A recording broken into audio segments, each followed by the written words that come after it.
I'll be honest, it's been a while since I actually watched more than 5 minutes of an NBA All-Star game since the early 2000s. Despite myself being a basketball junkie, I just can't get into the game. Sure, it's cool to see all the biggest stars in the game on the same court doing highlight reel dunks, insanely deep shots, stuff you would never actually see in an NBA basketball game, but at the end of the day, we all watch basketball for the competition, the effort, the nail-biter games that go down to the wire. An exhibition basketball game with minimal to no defense where the players give absolutely zero effort on the court is simply not entertaining basketball and not worth spending our Sunday watching. However, with my wife and kids out for the day to see family, I thought, alright, I'm gonna give this game a shot. I'm going to see what this new format is all about and whether it actually moves the needle in making the game more entertaining. So yes, I watched the NBA All-Star game, so you didn't have to, but maybe we're just curious how things went, how it was received, and how it was different from years past. So don't worry, I got you covered, but in short, you didn't miss much. Why is that? Well, let's talk about it. Of course, as always, be sure to subscribe if you like this type of NBA content. I really do appreciate it, as it does help out the channel greatly. Before I continue on with the video though, a big shout out to today's sponsor, Raycon's Everyday Earbuds. I don't know about you guys, but when you have kids and you're trying to watch a basketball game, it becomes very challenging to be able to hear what's going on when your kids are screaming in the background. That's why I value earbuds, noise canceling earbuds that I can put in and listen to the game in peace. Raycon's Everyday Earbuds are your perfect partner for the gym, work, phone calls, offering premium audio that goes where you go, and of course, for the good old basketball games. Their latest model is better than ever with a 32-hour battery life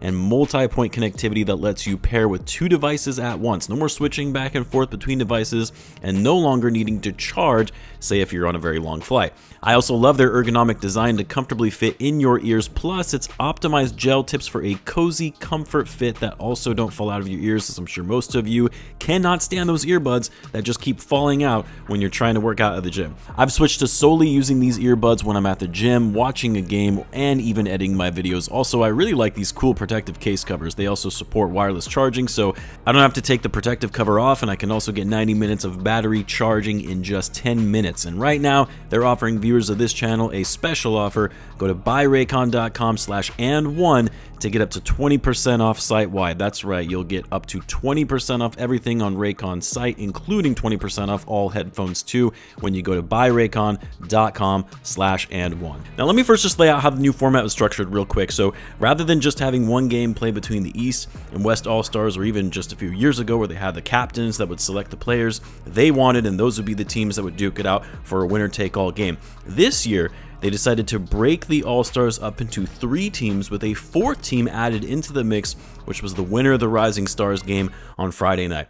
And the 4 teams would battle it out tournament style, the winners advancing to the finals, and those 2 teams playing for the championship. So what was once one full NBA regulation game of 48 minutes was now 3 games being played between 4 teams, and instead of there being a clock for each of the games, the winner was the first team to 40 points. All the other rules of an NBA game still applied, but once a team got to 40, that was it, game over. Now let me start with what I thought was good about this change, since it wasn't really much that was actually positive to take away from this new format, and then I'll talk about everything that was wrong with it, and also just the NBA All-Star game at large and what it means for the event going forward. So the positives of the new format was that it was marginally more competitive. Like, guys were in fact trying more than what you saw in years past. They were trying to one-up each other to advance to the next round. I would say that was especially the case in the OGs game versus the Rising Stars, because the Rising Stars obviously wanted to upset the actual All-Stars, and the actual All-Stars, most of them, which are legends to the game,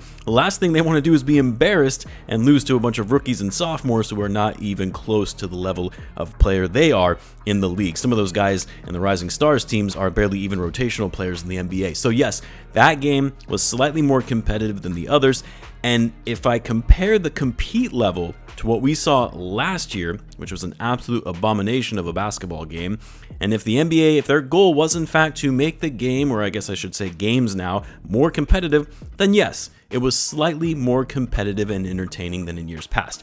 Here's where things went wrong though. 1, yes, it was slightly more competitive, but the competition still sucked, let's be real.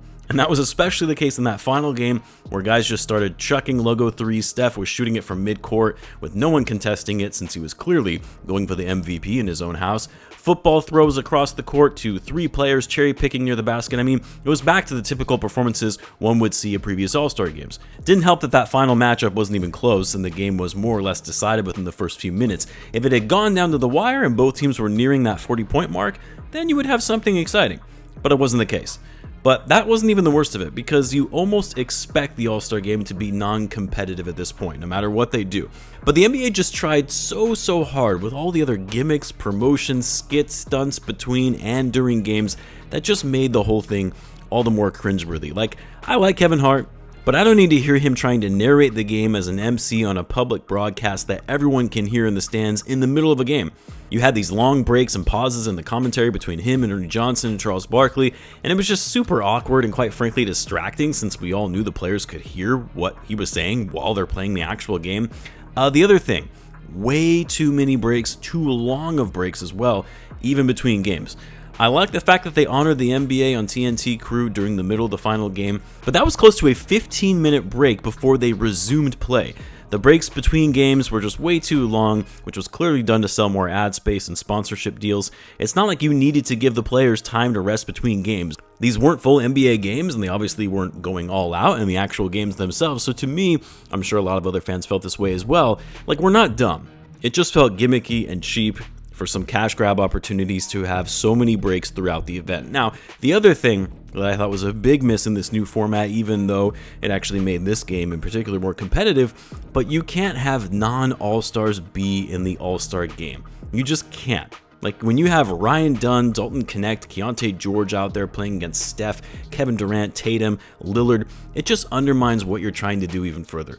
If you want to make a tournament-style format of this event with 4 teams, just break the All-Stars into 4 teams. They're short games. It's not like you need a bunch of reserves. 5 starters could play the whole game going up to 40 points easily.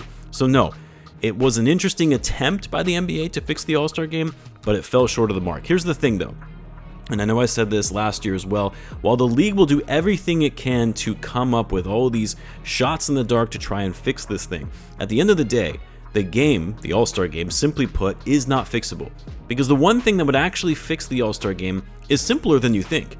The players just need to actually try and compete in the way that they would in a normal NBA game. Like I've seen so many people say, the players just need to try harder and the game would be great, easy fix. Well, yes, this is true.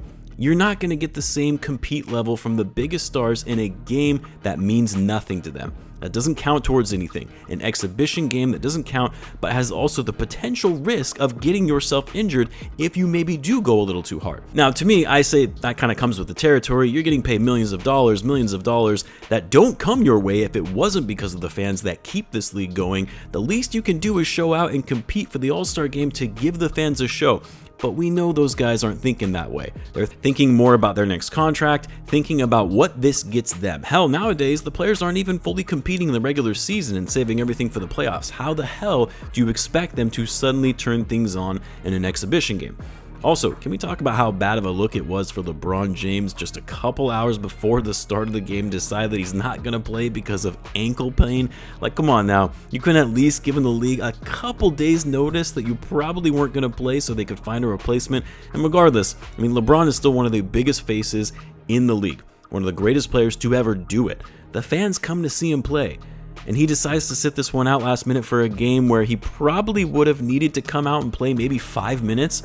I mean, you can call me a Michael Jordan homer all you want, but MJ would have never done that. He knew what it meant to the fans to see him play and knew that for some, it was going to be their once-in-a-lifetime experience to see him compete. He's not sitting out a game unless he absolutely had to. Of course, Anthony Edwards didn't play as well because of a groin issue. Anthony Davis didn't play. Like, it's pretty clear these guys don't value this game.